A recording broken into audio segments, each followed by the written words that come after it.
আমাদের কিছু বাংলাদেশের মানুষ কতটা নিকৃষ্ট হলে এরকম কর্মকাণ্ড করে।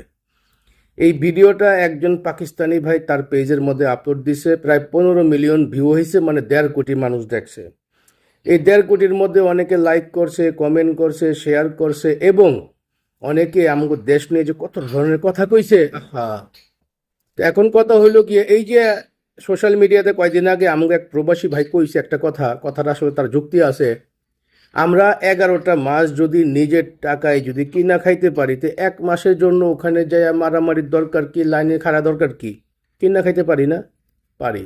কিছু মানুষের স্বভাবের কারণে যায়, কিছু মানুষের অভাবের কারণে যায়। তো যারা অভাবের কারণে যায় তাদের জন্য কোনো কথা নাই, আর যারা স্বভাবের জন্য যান তাদের জন্য আমার একটা কথা হইল গিয়া, এই যে আপনারা ওখানে গেলেন, মারামারি করলেন, আসলে বিশ্বমঞ্চে আমাদের কোনো ইজ্জত নেই।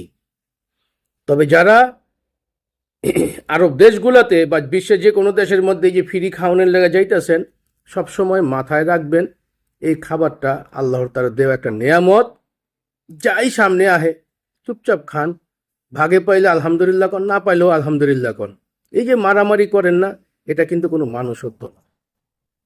আল্লাহ তালা সবাই বোঝার তৌফিক দান করুক। অন্তত পক্ষে নিজের কথা, নিজের দেশের কথা, নিজের পরিবারের কথা চিন্তা কইরা ঠান্ডাভাবে চলেন। এরকম বিশৃঙ্খলা কইরা এই যে বিশ্বের মধ্যে আমাকে কোনো ইজ্জত নষ্ট করেন না।